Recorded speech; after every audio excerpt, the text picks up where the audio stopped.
All right. Hi, everyone. Welcome to our TCK Ask Me Anything with Jen Mohindra. So I'm Trish Navidad, or Patricia is my screen name, but Trish is my nickname. So I'm the social media and community manager at Third Culture Kid Global. And so today is just basically a call where TCKs can ask a TCK coach anything TCK related. So a little bit about Jen. She is a TCK herself who is very passionate about helping adult TCKs leverage their TCK background to find their place in the world.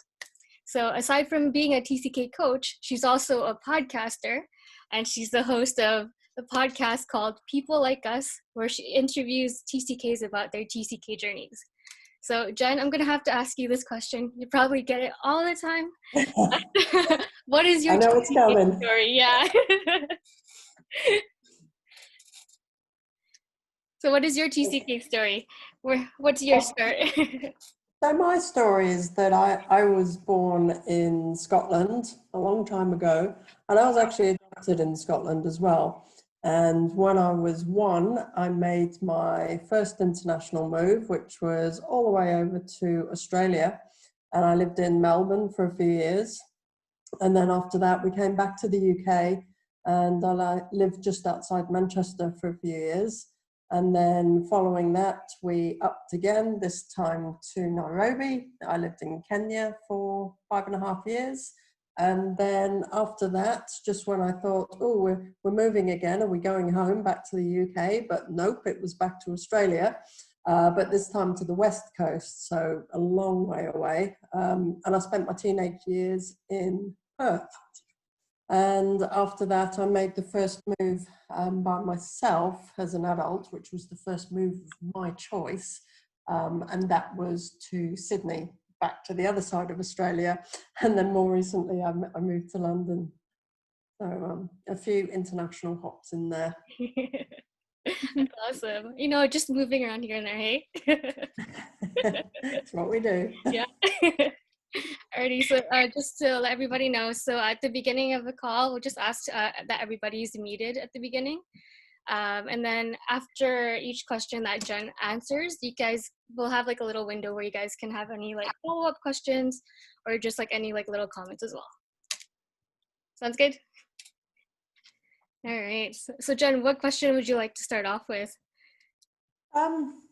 So I looked through the questions that you sent to me, that people had sent in, and there were some common themes in there, and certainly common themes that my clients come to me with around general sort of TCK issues.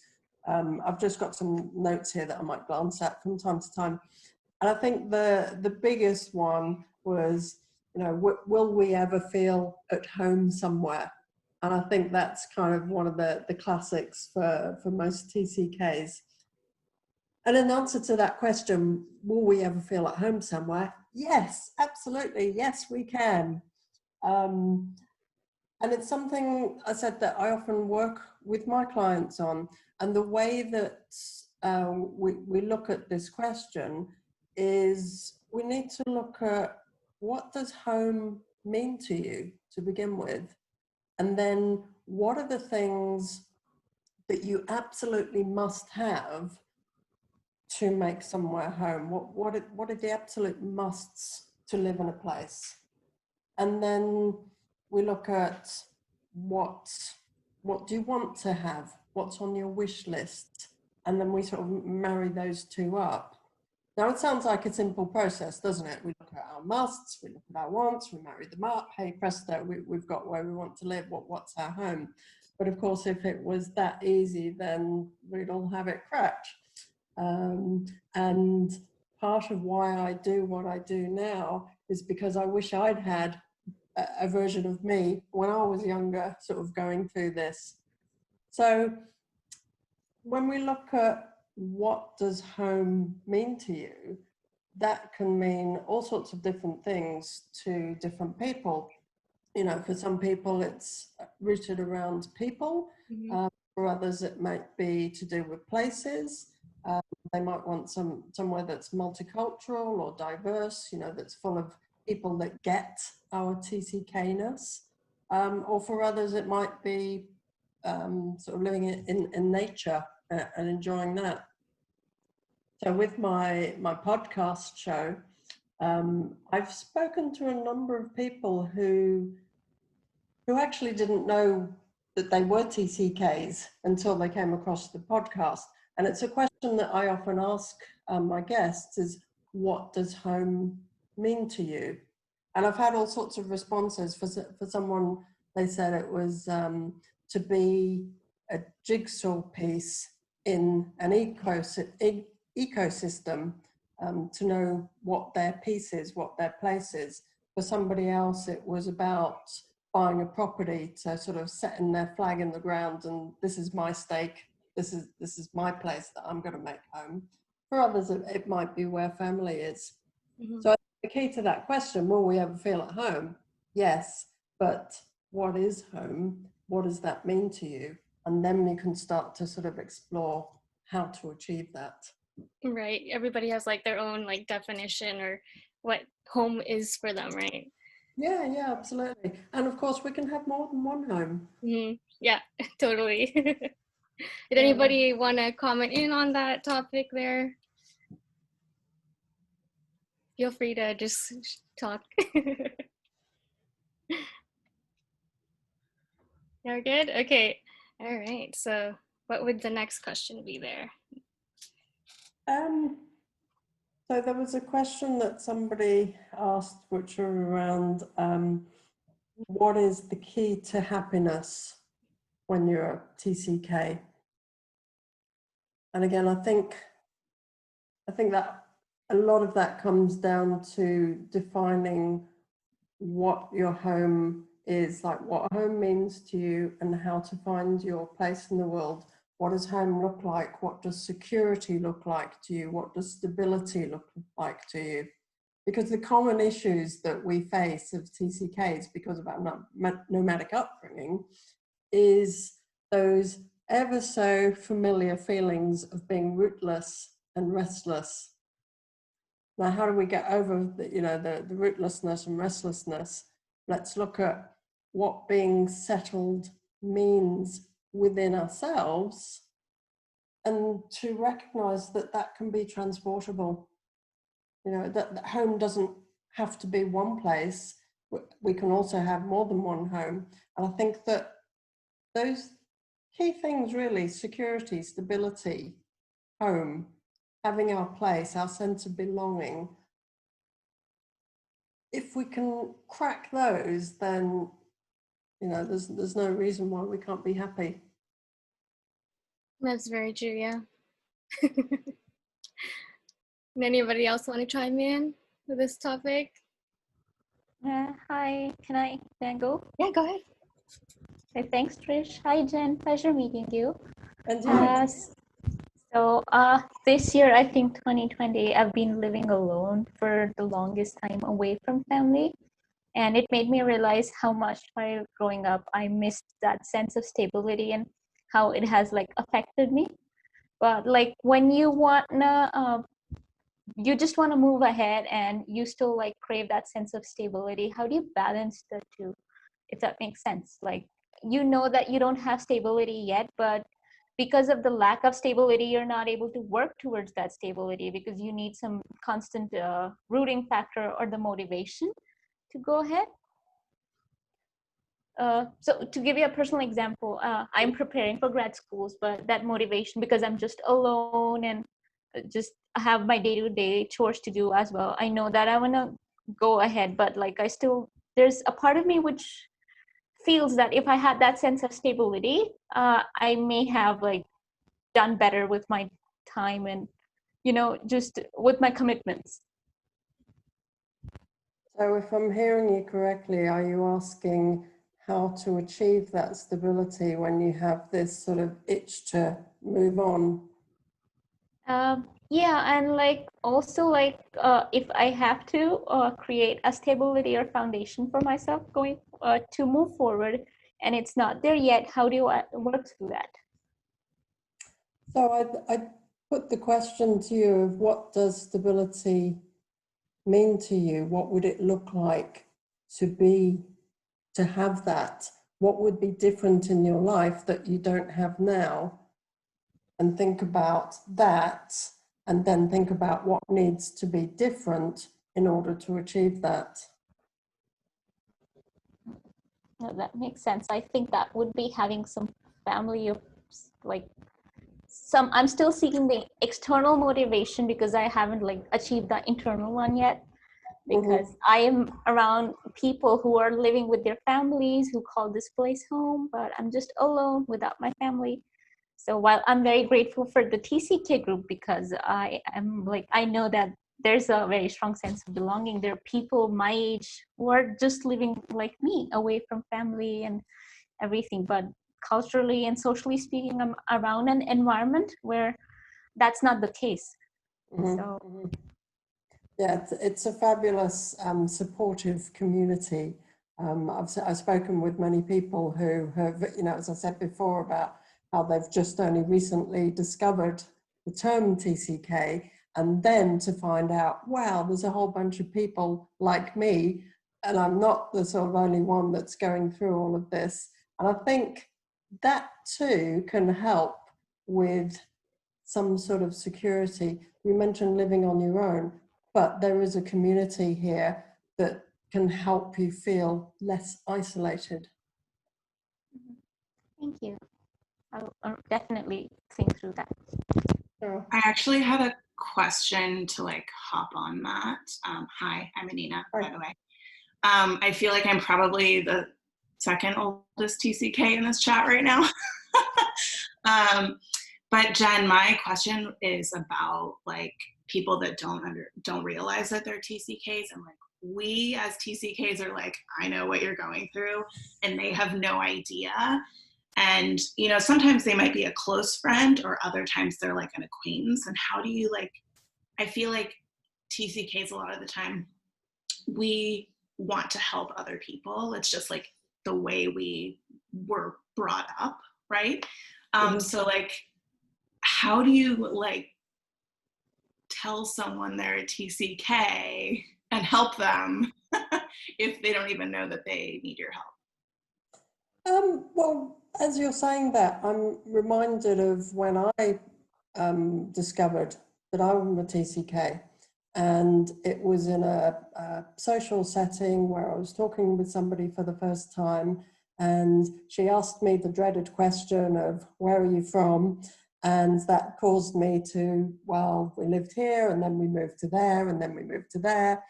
And as I was going through all that, and then we moved tos, she said to me, oh, it sounds like you're a third culture kid. And I kind of looked at her quizzically, thinking, what are you talking about? So she told me a little bit about it and told me where I could go and find some more information. So I got home and I looked it up online, and I was like, wow, this is me. This is great. So I don't know if you've come across people who, you might have said, hey, it sounds like, you're one of us. I can't imagine anybody sort of being non-receptive to that. Totally. So just like the example for this, I'll go through it quickly, is I was just in grad school in Barcelona and business school, and it was like people from all over the world. And I felt a lot of the common theme there were a lot of TCKs there that had no idea like what that was.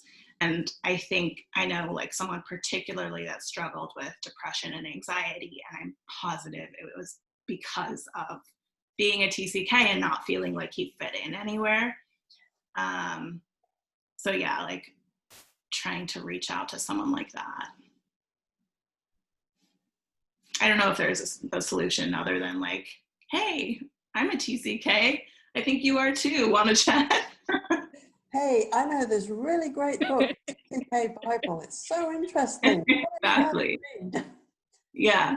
I know that's been one way that people have sort of really discovered and explored what it means to be a TCK, and kind of validated a lot of the feelings, some of which you describe, anxiety, depression, because of all the moving around, and then to read about it. And I think also for people, when we take on something new, it can be quite confronting if somebody's sort of in front of us talking to us about it. Whereas if we have our own space, such as I did to go away and look up online, then you can sort of take it in at your own pace and sort of just digest as you will, rather than have somebody going, hey, this is you, I know all about you. Yeah. Does that help? That does, yeah, thank you. Oh, no problem.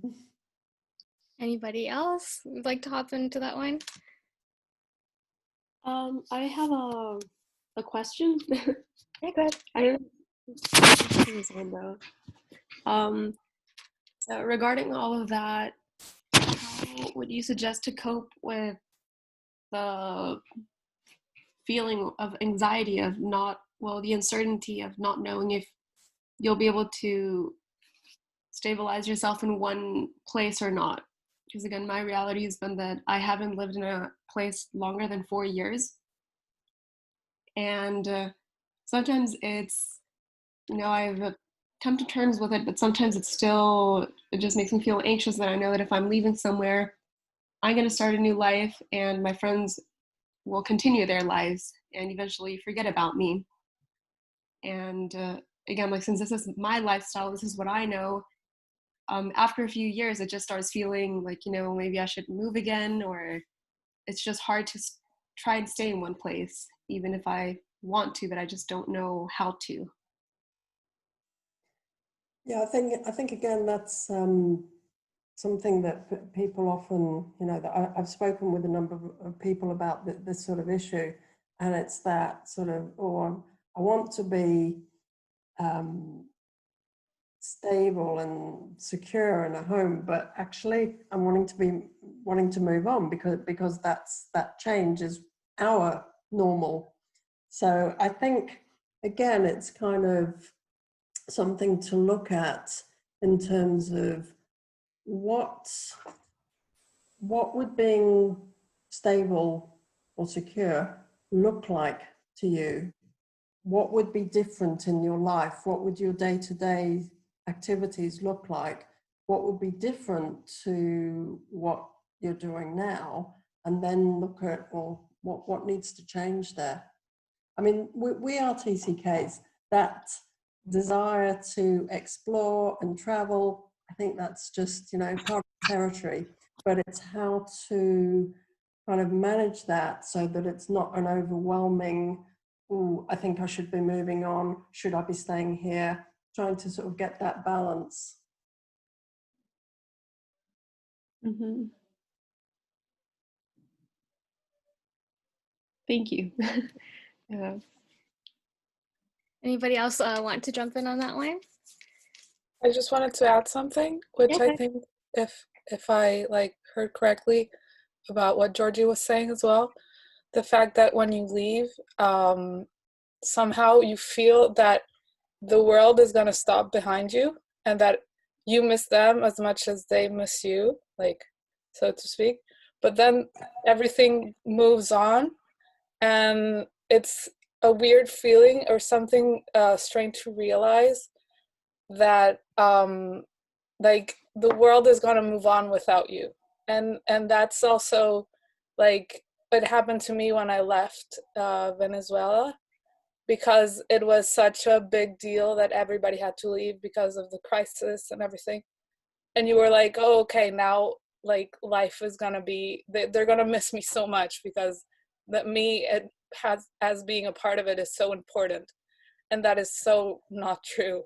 Obviously, everything goes forward. And so I think that's also a realization that is important as you move forward with your own grief after leaving a place, because just that it doesn't mean that you are absolutely important. Obviously you are, but you're not 100% the meaning of a place. And I think that has an emotional impact. So yeah, I just wanted to mention that. It had been a long time since I had thought of that, actually, but it's very true, I think. It's interesting what you say, Carolina, about the sort of things moving forward. I know that myself, when I was younger with my international moves, I kind of felt like, okay, I've moved on to the next place, therefore everything behind me is now gone. And it took me quite some time to realize that actually, yes, I've moved on, but my world behind me does still exist, and I can choose to interact with it still if I want to. Mm-hmm. Well, I feel like I'm already gonna like sobbing inside all this. So anybody else want to hop in? Yeah. Yeah, go I ahead, just Maya. hop on to what Carolina just said. So how do you deal with that grief of leaving a place? Because in my experience, like, I feel less of the need to explore and more of the need to stay. Like, staying in one place is stability for me, but I haven't been able to do that because of visa issues. And so, yeah, so how do you deal with having to leave what you think is home because you just technically can't stay there? Just processing that grief, I guess. I think what's really important is to firstly, to acknowledge that grief. There is a loss associated with moving on. It's the loss of your life that you've left behind, whether it's by choice or not. Stuff's gone. And I think when we were kids, we were sort of encouraged to move on and get excited about the new place. And it wasn't really acknowledged that actually we might be grieving for what we left behind. So I think that acknowledgement is really the first step that's key. And then, looking at the positives, so really, okay, so your move wasn't by choice, but what are the positives that you have now and that you can take away from, the place that you've left?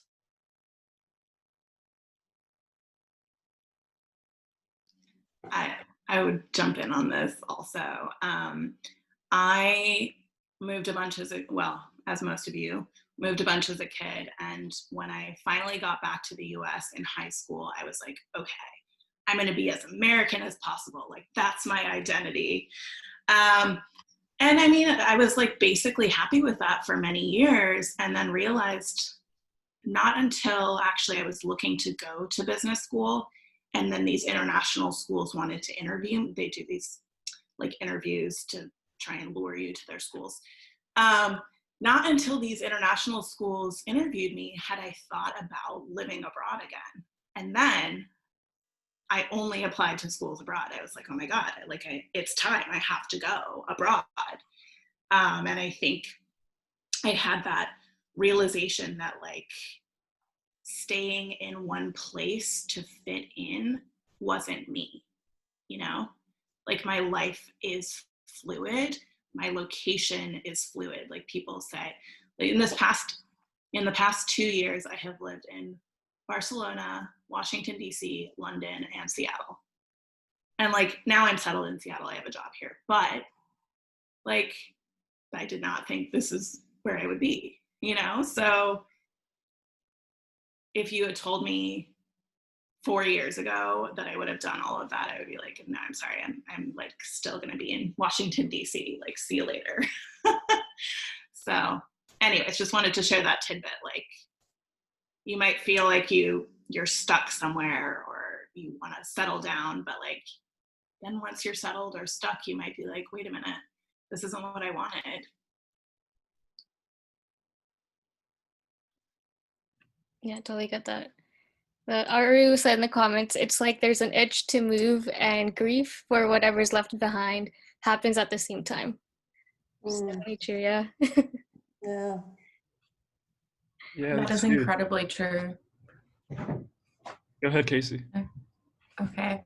Yeah, I'm about to leave New York to move back to Sydney, and it's such a weird period as well this year because obviously there's like where we are living is not where we were living last year, even if it is the same physical place. So it's like a weird mix of like grief for you're leaving a city, but you can't actually say goodbye like you normally would and have in previous moves, and then moving to a place that you haven't been in years, and like, but are also excited for that. And it's like, it's such a weird grieving process and excitement at the same time. Yeah, just wanted to completely agree with you, Aru. Yeah, absolutely. It's just a lot to process, a lot going on. So are you like slowly, Casey, are you slowly kind of like trying to like say goodbye to New York? Yeah. Some of you may have seen last night I went to an art exhibit. So yeah, that's my way of processing as I'm dropping into art exhibits and museums over the next month to kind of work through like, this is a city I really love, but my visa expires soon anyway, so I need to leave. So it's like all of that. Yeah. Awesome. All right. So what was the next common question that you saw, Jen, from the questions that were asked? So another popular one, can we settle down with a non-TCK? And quite a bit, both in terms of relationships and friendships, the old, do monocultural people get us?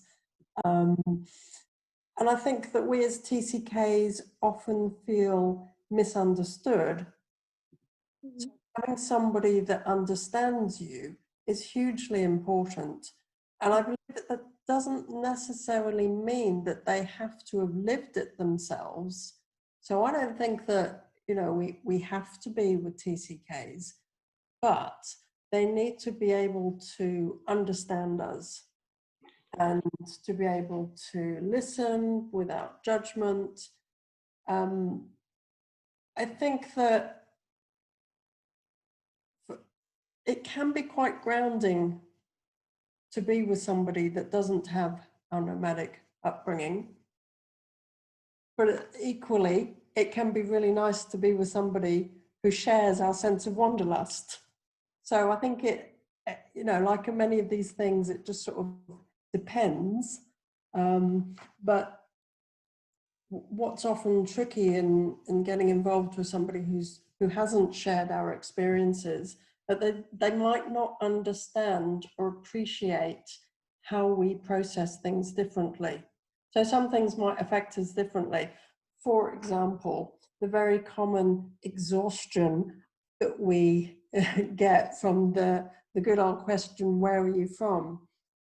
Many of my non-TCK friends just really don't get why it's such a difficult question for me.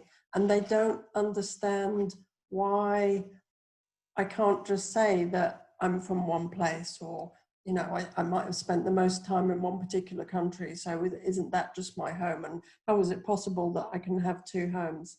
So I think it depends on the individuals. And yes, of course, we can be with non-TCKs or TCKs. It's an individual choice. I love that.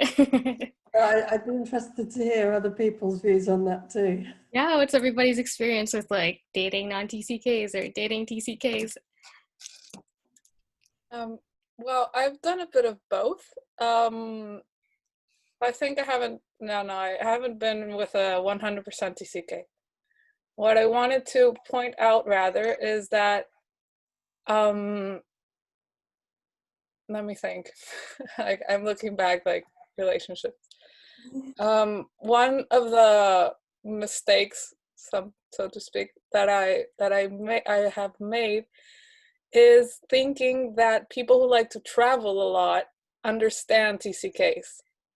Like, it happens a lot that people feel that you're so exotic. It happened to me, like being like being with Europeans that feel that Latin Americans are very exotic. And so they kind of fall in love with that. But it's so much more than that, and it's not 100% just that. And so at a certain point, I felt like it was like AM, FM, like not really the right connection still. Like obviously then you kind of explain, or the relationship grows. But that was something that happened to me. And then there was another relationship, like let's say the basis, my passport country is Venezuela, and I was born there. So I did date a couple of Venezuelans, and it was like, oh, but you're Venezuelan. And I was like, no, maybe to you, I don't explain the where are you from, but I'm actually like, I don't consider myself 100%. So that was also kind of tricky. Like, not like that the people that you don't have to explain things to, but that actually need an explanation as well. Those were the both cases that I've had so far.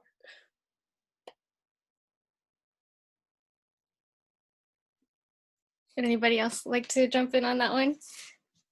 I don't have much relationship experience per se, but like Jen mentioned, that sense of grounding.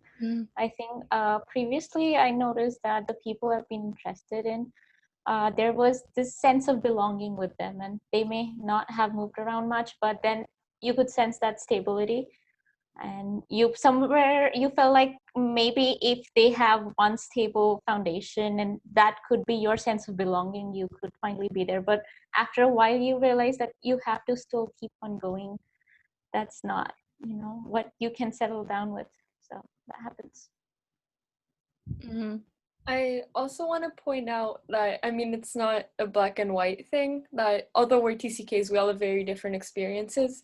And I also have a lot of friends in one of my passport countries that were born there and grew up there, but they're not monocultural. Like, I mean, I do also have friends that are just one thing, but most of my friends are culturally mixed in some way, but most of them aren't TCKs.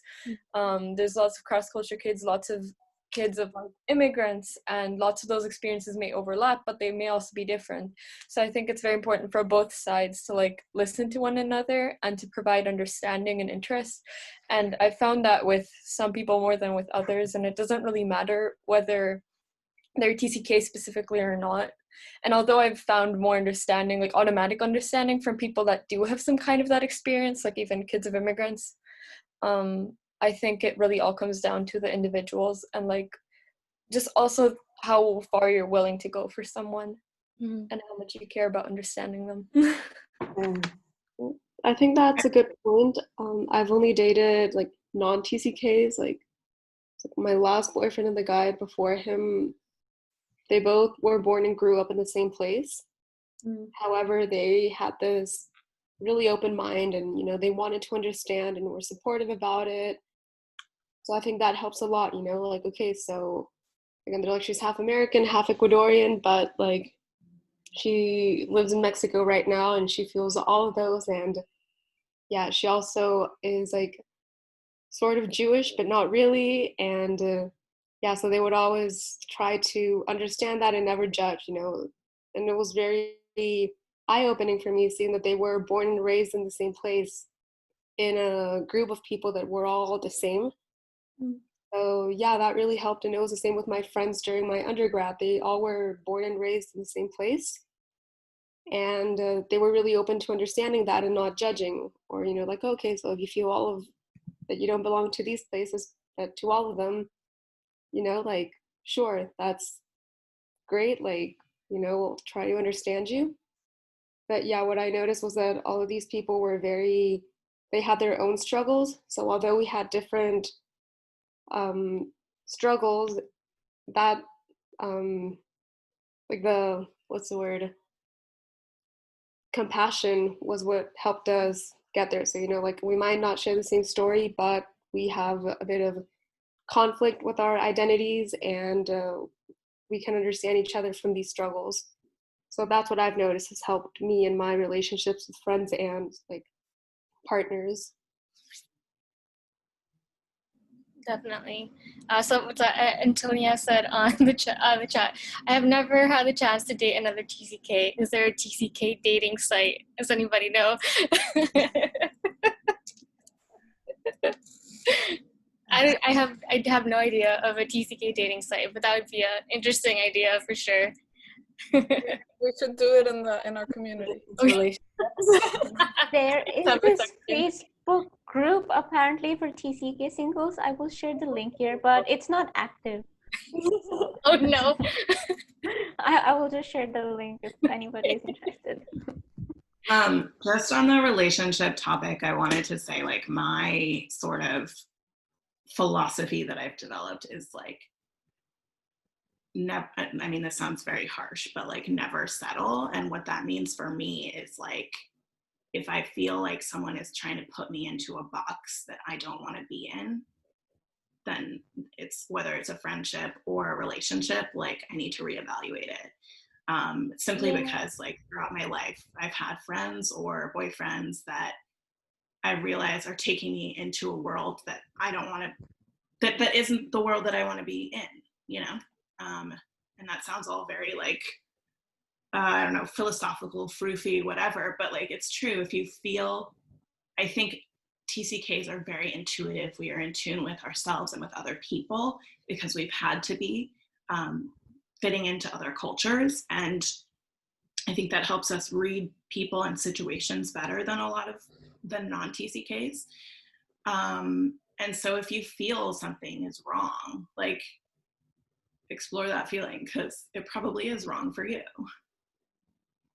Yeah, that's a good one. I kind of want to build upon that and even ask a follow-up question there. I think even, relationships also includes friendships, right? And a lot of times, I'm based in Los Angeles right now, and it's a good understanding. And, like you're saying, you can understand all different cultures, navigate, social cues too. And one thing I found to be a common thread is that in the US, sometimes you have to explain like the value of friendship, right? Because culturally, friendships mean different things, right? And in America, I would say it's more transactional than other countries, right? And so I'm kind of curious to hear also, this can pertain to both friendship and relationship questions or realms. But essentially, I think my experience, I've learned to be able to, kind of like what you said, Anita, like fit in, right? And sometimes you're like, I'm just fitting in, but like, I'm not really enjoying myself, right? So you try to gravitate to the people that are life-giving, they're good outlets, right? But at the same time, I feel that I'm kind of curious to see from your guys' experience. Sometimes the thing I've learned is that sometimes time is what does the trick. You can tell someone your vision for friendships, and mine's very simple, to just like celebrate wins and losses in life and do the day-to-day together, because I think that's beauty in itself, right? But sometimes it takes a while for people to get it, and it's interesting because some of my friends, have shared that, and you can't force that or teach that to anyone, and sometimes they come around, right? But I think the question I have is that, what are your guys' experience with Jen? Appreciate you jumping on too. What's your experience with, I wouldn't say it's like settling for friendships, right? But giving them grace and giving them room to grow into it, but at the same time, right, having good space for yourself. So that's kind of one part. Like, how do you juggle that wherever you go, right? Where friendships mean different things. And also the second aspect where, when I was studying abroad in Germany, for instance, like, friendships is very real and it's very honest there, right? Which I love, and it's easy to build up. But it's the question, right? Oh, I'm in LA right now, I'm going to be present here. But is this something that, it just comes with time and comes from finding diamonds in the rough? Or is it also moving to a place that, the greater population believes in that vision? So my view on that, with friendships and relationships, it's a lot about what you put into it as well as what you get back. And at some point you've got to say, decide if it's, not working for you, and do you want to step away? And as what Anina was describing, I think it takes great courage to say, actually, this isn't working, I'm stepping away here. But I think that's more of a sort of general thing. Yes, I do believe we have a bit of a heads up because of our the experience that we've had of having lived in different places, different cultures. But I think it's more of a general. It's a friendship thing. It's not I don't see it so much as being TCK, non-TCK. It's, you know, we're all people. And I think that's one of the things that has come up several times in my podcast shows, was where I've asked people, you know, what do you think is the best thing about being a TCK? And there's been a few people that have described our tolerance, and that because we've experienced different cultures, different lifestyles, we can see that strip away the different cultures, those differences, underneath, we're all just people.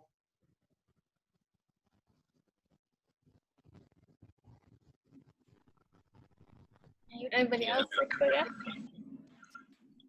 go? Yeah, question. Kind of on the friendship still. I agree that with Kyle on the fact that, you know, like friendship could be just this very simple thing, you know, where you share your life with somebody, nothing too big. But at the same time, being a TCK, I feel like there's this big problem with juggling these friendships, you know, because when you're born in a place, raised in the same place, and, you know, you grow up there, you have your circle of friends where, you know, you can count them on your fingers. You know, it's not a lot. I mean, you can be popular and have, like, I don't know, like 100 friends, but still, it's still not a large number. But when you move, you create all these connections, and sometimes deep connections.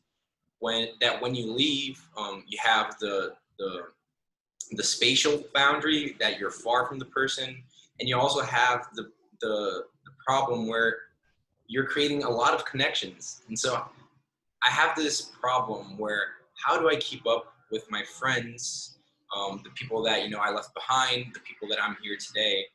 And this is something that I'm still trying to figure out. Like, to what extent do I put effort into these relationships, and how, you know, to cope if the answer is to leave some behind, how to cope with that, you know, friendship loss? That's a really interesting question. And I think, yeah, it's one that's so relevant for us. If I think back to my early years of moving around and moving from place to place and friendships along the way, in a way it was easier because we didn't have Facebook and, you know, WhatsApp and easy ways to stay in touch. You know, when we moved on, it was a case of, if you wanted to stay in touch with people, you sent letters, and it was good old snail mail. Whereas now, I think, on the one hand, yes, it's much easier to stay in touch with people because of technology, but also, what pressure does that create to try and keep up with people in different time zones? You know, I think it's an individual choice. You need to work out, you know, which friendships are serving you the best, which you know, feel like the most important. And it can be a fluid thing. You know, you might let go of some, thinking that, okay, this is too much, they can just sit back for a bit, maybe they'll come up later. It's another one of those, it sort of just depends, really. That's my view.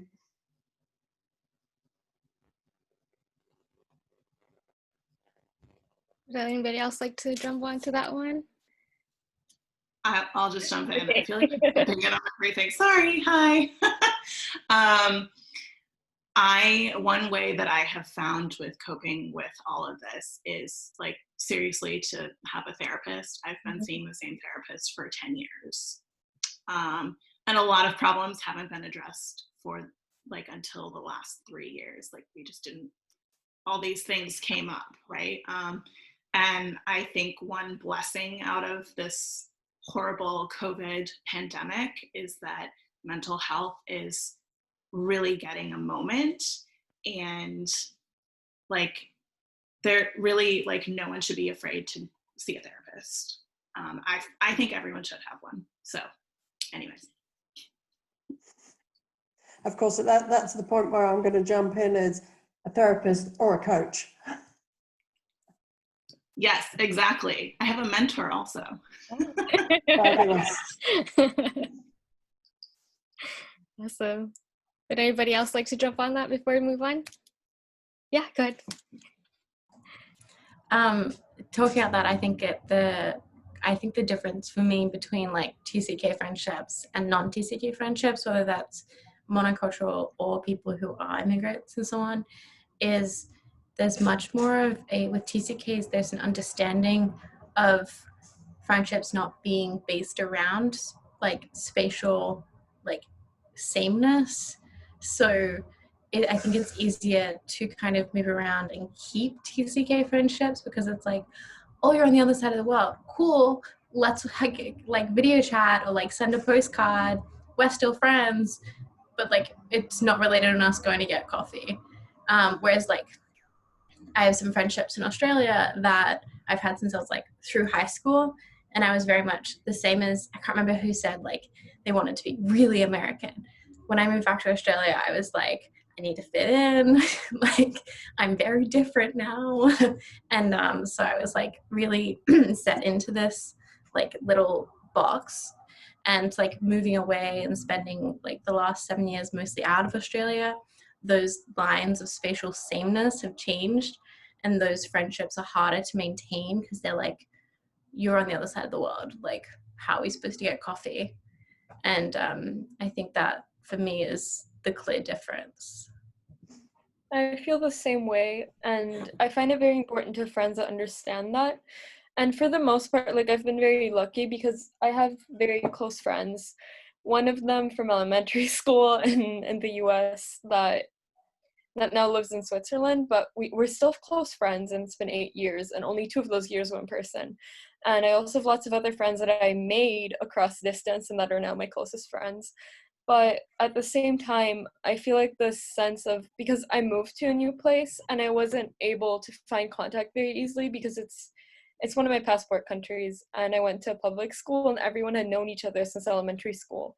And it was very difficult for me to find friends. And I found 1, 2, or 3 close friends, but I didn't really have a social circle. I didn't really have a friend group. And while I do have those close friendships, that I never really had people to hang out with all the time. And I never really had that social life, like that active social life where you go out and you do things with people and like you have fun as a teenager. Like I never had that. I mostly had, okay, I'm going to try to travel. I'm going to try to visit them, and texting people all day. And my parents are always like, you're on your phone too much. And I'm like, how else am I supposed to talk to my friends? And I just graduated high school, for reference. I'm 18, and my family just moved to Belgium, and I came along with them. And now my friends that I had in person, like the few close friends I had in person, are also far away, and they're all starting university now, and I'm not this year because of COVID. And I just feel like, I know I don't have to lose people across distance, but I feel like I'm losing a really big part of my life. Sorry. I just want to jump in and say I feel you. I left my MBA program in, June 2019. Then I was in London, and a lot of people had gone to London to work. And when I left London, this last December, a year ago, that's when I really started to feel like, oh my God, my world is like completely different. It will never be the same. But I'm also getting teary-eyed, but it will get better. Like this is, you're going to live an amazing life and you're going to have amazing friends, like high school friends. I mean, I think I have 2 friends from high school that I'm still friends with, and I'm 31. So you got plenty of time. You're going to make tons of friends. You're going to have amazing experiences. Anyways, also I'll let Jen take back the mic. No worries, thank you. I think at this point, I'd like to sort of jump in and say what a fantastic community we have here of TCKs. The support we have, the understanding that we have for one another. There are a lot of challenges to the upbringing that we've had, and even though we have such different stories, everyone's story is unique. You know, I haven't met anybody that's had the same sort of traveling from country to country as me, for example, but we have this common thread of understanding just from the nature of who we are. I mentioned earlier in my podcast show how I've interviewed a number of people who didn't know that they were TCKs until they'd listened to some of my episodes, and they're like, wow, this is fantastic. There's a whole community of people like me. And I think that touches on what you were asking earlier, Alina, about how to support other TCKs, particularly ones who might not even know that they're TCKs yet.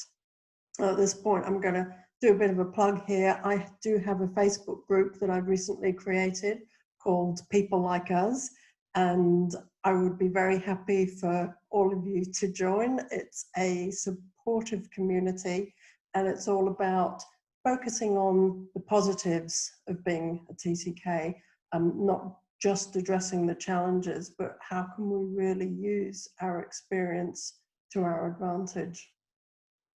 On the topic of supporting each other, it's partly why I've developed my group coaching programs, because to be in a group coaching environment can be so powerful, the learning, the sharing of experiences, and to be able to see things from a different perspective, but from somebody that's had a sort of similar experience to yourself. So yeah, two things there. Her group is amazing. Just another plug for that group. Thank you. Would anybody else like to jump on that topic again? Good? Okay. So what would be another common question that you saw, Jen?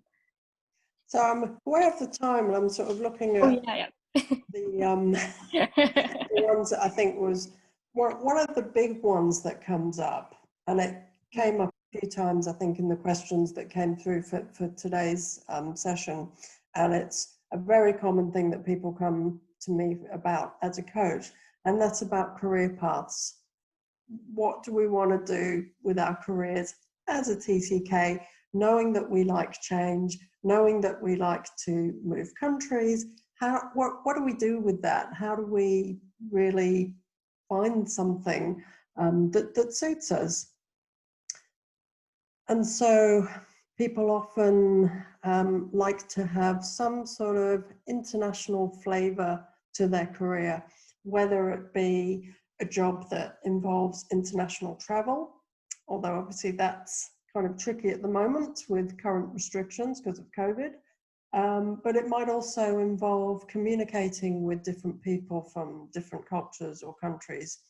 Earlier on in my career, and I've had a couple of career changes. I worked in finance in the UK for a number of years, and my first job there was working for a Dutch bank who had a presence in 60 countries, and my job was to liaise with the 60 countries for their data submissions for a particular project. So that for me was absolutely brilliant, because I got to speak with people on a daily basis all around the world, managing group meetings, time zones, languages, etc. So we often like change in our careers. Somebody came to me only this week saying she wasn't really quite sure what to do job-wise, because she couldn't bear to think about being in a job for more than, say, 4 years. That just seemed like such a foreign concept. And I think that these days it's much more acceptable to change jobs. It's not like, I'm going to say, you know, my parents' sort of time where you got a job and you might have been in that job for life, and that was your profession, and that's what you trained for, and that's what you did. I've had 2 career changes. And as TCKs, we're so used to change. We're good at it. It's what we do. So let's use that. We're good at adapting. We're good at fitting in. And so we're good at picking up new skills. We don't have to have one job for life, but it can be a tricky process to find out what job is really going to make us happy.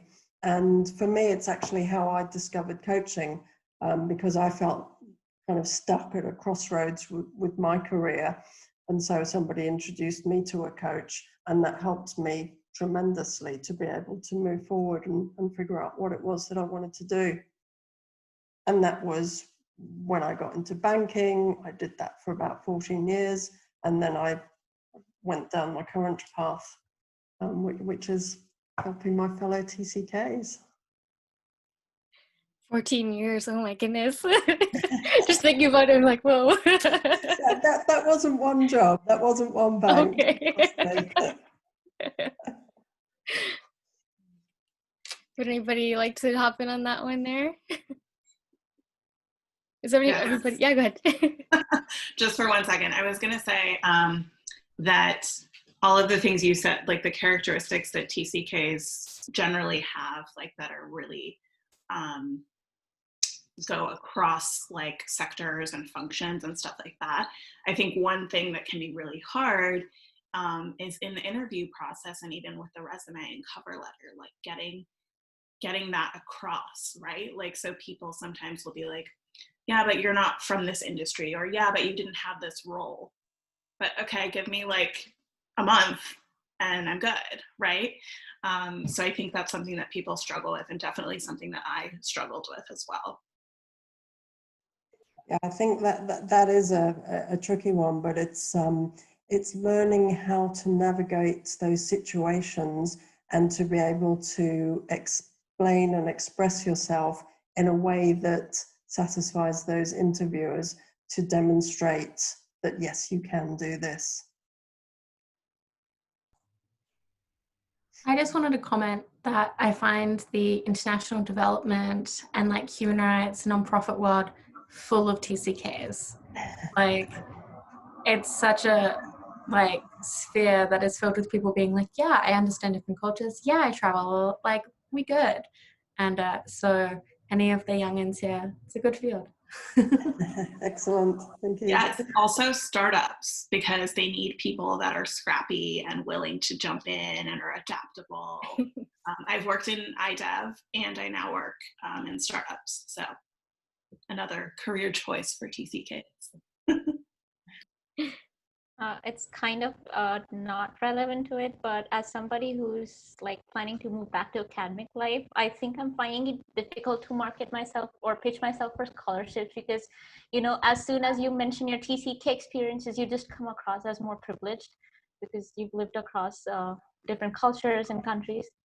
So I think that's like one challenging thing, other than like being so good, being able to be good with careers. So, yeah. Yeah. I feel that right now with the scholarships, because I'm applying to a Republican scholarship. My dad's Republican, he's from the South. I just don't feel it's fair because it's for underprivileged minorities. And although I am a minority, I'm Hispanic, but, you know, I'm not part of the underprivileged minority of Latinos in the United States. So I'm like, is it correct for me to actually apply for the scholarship or not? Because I'm taking someone's opportunity away. But that's what it feels like. Again, like, I might be Latina, but I'm not the typical Latino from the United States. Since also my dad's American, so yeah, I've also, I don't know, I have this like moral dilemma about these things right now. Can I please say something to it? You're good. I would just say that no, I think go ahead with it, because the very fact you're applying for scholarships is because you're not able to afford that kind of education. And I think, yeah, if you're fitting in the criteria, you should go for it. Yeah, and I also, like, I agree, you should go for it. It's that dual sort of identity problem of TCK and mixed race or bicultural or whatever. So I also feel that I am mix of several things, but like basically if to put it down, what the thing I say to people is I am a quarter Black. That's what I said. Much more complicated than that, but like, so technically, I mean, I am African American when we put it down on paper, like that's what I am, right?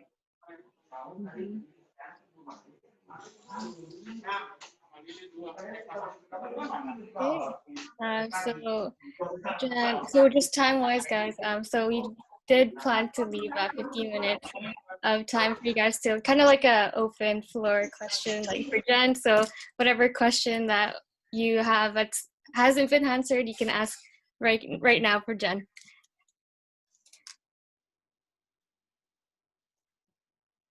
Anybody have any questions? Yeah, good. I'm actually curious if you've seen many people who were raised as TCKs that then raised their kids as TCKs and like become like a multi-generational kind of nomadic family. It's a common question that comes up in terms of people trying to decide if they want their children to have the TCK experience or not, because that, you know, as a TCK, you're so aware of, yeah, it's a fantastic experience. You know, we've had such a rich upbringing, but of course we're very aware of the challenges that go with. And so questions arise around, oh, do I want my children to have, you know, more stability, or do I want to give them, you know, that sort of nomadic upbringing that we had? And it's, I think as time goes on, there's so much more support now and so much more awareness of TCKs. When I was growing up, it wasn't a thing. I mean, yes, I'm not that old, but the expression, the phrase was there, but we didn't know what it was. Whereas I think now there's so much more out there in terms of support, education.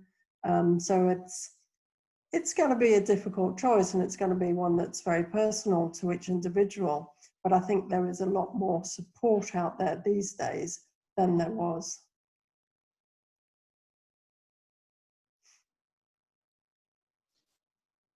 I kind of have a question for everyone that's older than me, which is everyone. I wanted to ask, like, in general,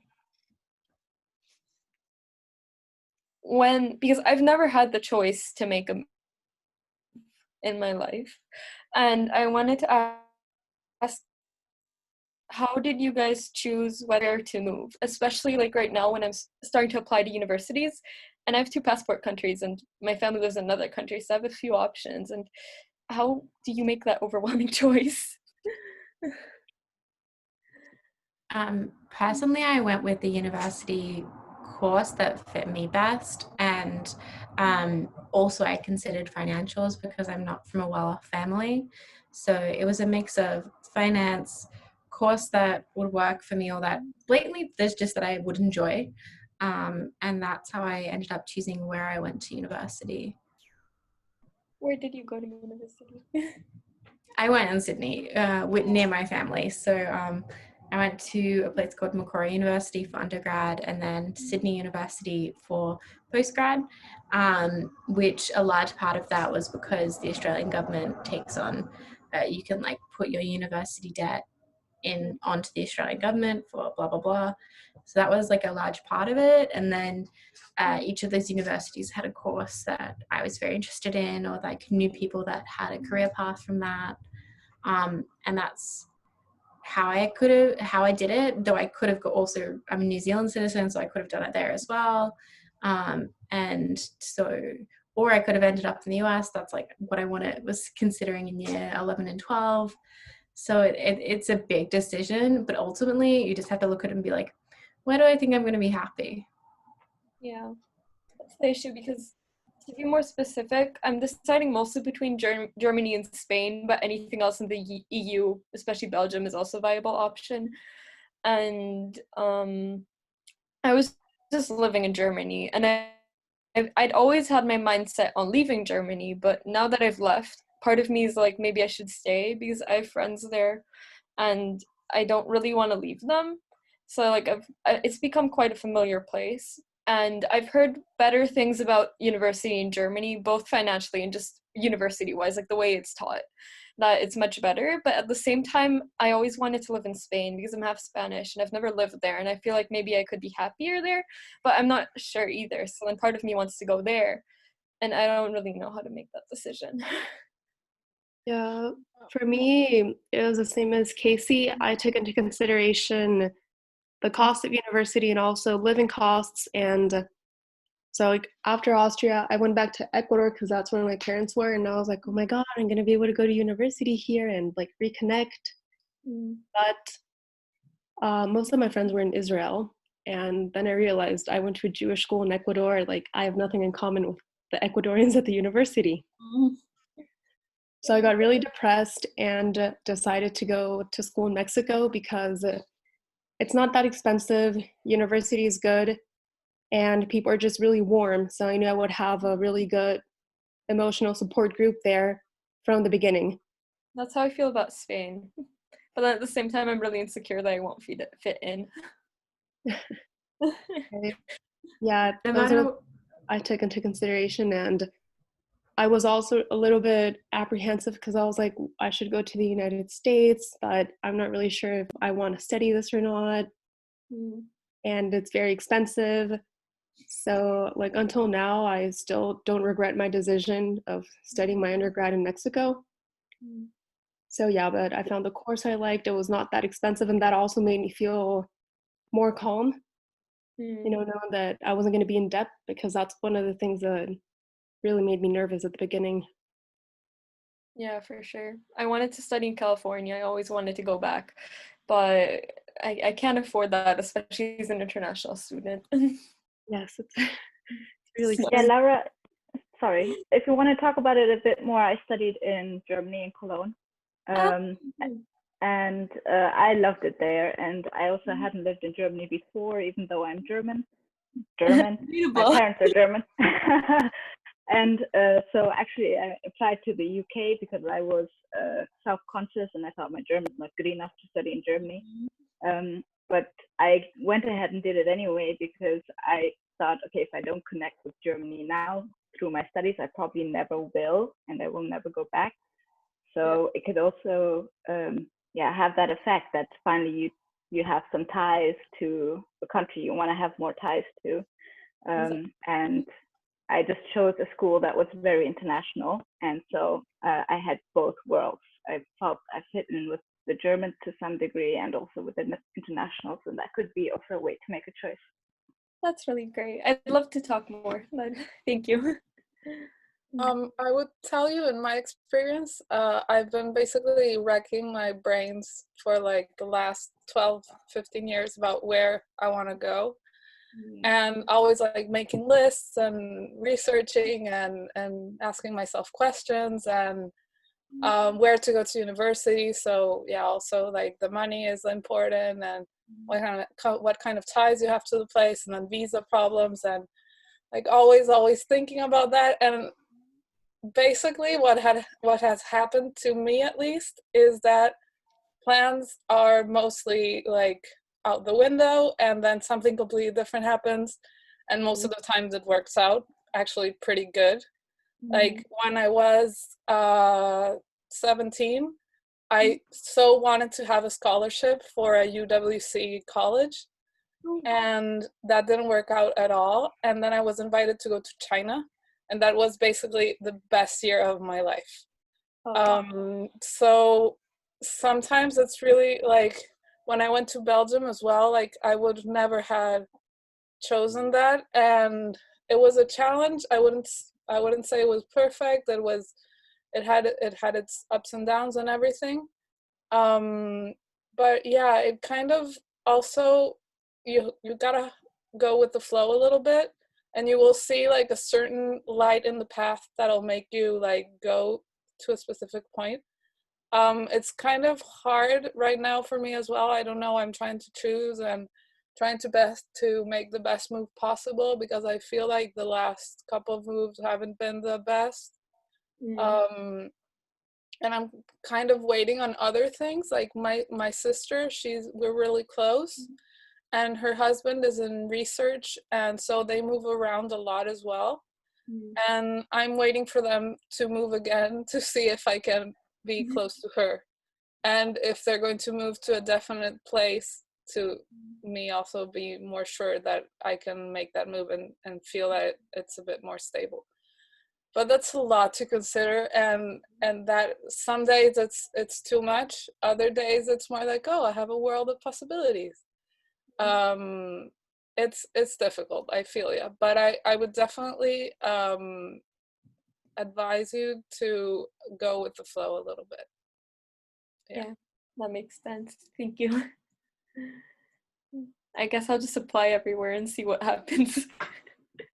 Exactly. Perfect. Yeah. And I think Spain is a good idea because I know many people go there, so it's also very international. So I would definitely keep Spain in consideration. Depend on where you go. Not really, in my opinion. That's true. But yeah. Barcelona. My family would kill me if I went to Barcelona, but I'll visit. I'm a little jealous of the beach, not gonna lie. Yeah, but that's also something I took into consideration, like looking into Louisiana. Oh yeah. Because I was like, well, yeah, you know, like they're a bit racist in some areas. So I was like, well, something else I'll take into consideration. But it all worked out fine, I mean. I really hope it does. This year anyways, like you're trying to plan and nothing works out. It's like Next year will come soon enough, so we'll see what next year has in store. Alrighty, so is anybody, I guess we'll have one more question, Jen. Is that how much depended on you? Yeah. That's good. Yeah. Yeah, go ahead, Vanya. Sorry for asking this as the last question, but it's kind of a big one. So how do you educate your parents about your TCK experience? Because in my experience, my parents don't understand what a TCK is. They don't understand what it means to be a TCK. They like just trying to make them understand the mental pressures and the identity crises, because they also don't believe in mental health, but that's another story. But so yeah, how do you educate them about the experience that you have because of their choices of moving around? But yeah. It's a great question. Thank you for raising it. And it's a very tricky one, because having those discussions with your parents on this and other topics can be really quite difficult and quite challenging. Vanya, I'll ask you the question, did you have siblings or do you have siblings that had the TCK upbringing as well? Yeah, I do have one brother. And he roughly knows what a TCK is because I've been like talking about it to him, but he's not really sold into it. Yeah. And again, that's so interesting, because what I'm finding with working with TCKs is that often you'll have siblings within a family, and one person, in my family it was me, sort of really felt the struggles of being a TCK, and the other sibling, my older brother who I grew up with, he just settled in the last place that we went to school and was never really thought anything of it. So it's a really interesting one.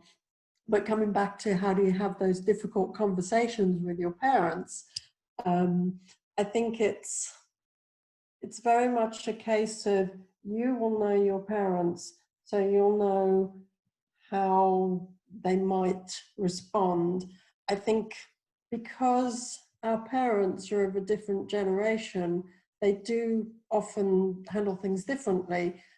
for example, not having an awareness of what a TCK is and what it means to be in one, and what the struggles and challenges associated with that are.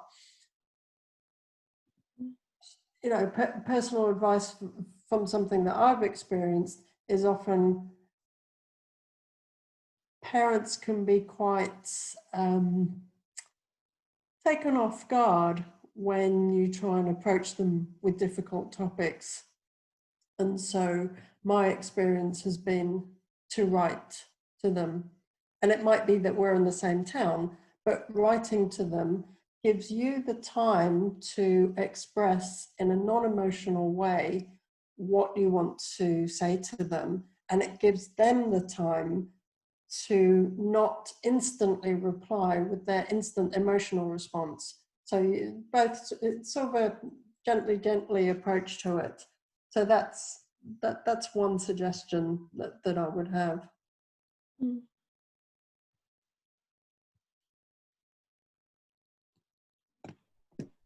Awesome. Yeah, thank you for that.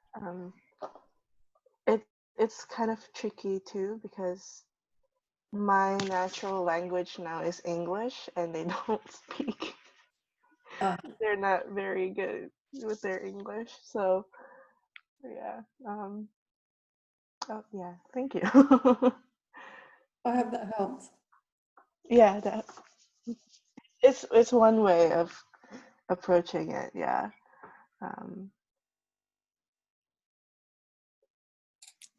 Something for me has been like to just go with my gut and intuition and live my life the way I want to live it. And then when they ask me, I tell them why, dependent on the situation. Like, why did you do X? Well, because I felt this, so I did it. And then when I explain myself, they understand it. I'm actually the child of a TCK, but he doesn't really, he's also a missionary kid. So he understands the missionary kid life, but doesn't completely understand the TCK thing, even though there's a lot of overlap with that. And yeah, he's had the same career for 30 plus years, like doesn't understand my, like, you know, I'm not going to settle for it with my never settle for relationships, also never settle for a job you don't want. You know, and now I have a job that I love, and it took a while to get here, and my parents were sometimes unsure, but I was always sure, and I think that reassured them. So what I'm saying is, you do you, as long as you're not hurting yourself or anyone else. And then when people ask you, like, explain it. I love that. Yeah, definitely. All right. Well, I think it's come to the time where we will end the call. Again, thanks so much, Jen, for joining us. It's really, really fascinating and so much knowledge to take with all of us. And yeah, so I will send everybody email Jen's socials where you can find her. And thank you again for joining. This is the first kind of series that we're doing to just connect the TCK community closer, even though we're scattered all over the world, just to have a strong community. Yeah, so thank you so much. And yeah, if you have any questions or anything, feel free to connect with me at Third Culture Kid Global and with Jen as well. Thank you so much. Thanks everyone for coming. Yeah, thank you so much. All right, bye. Thank you so much, Jen. Thank you so much. Yeah, thanks for organizing. Yeah. Thank you, Trish, for organizing. Yeah.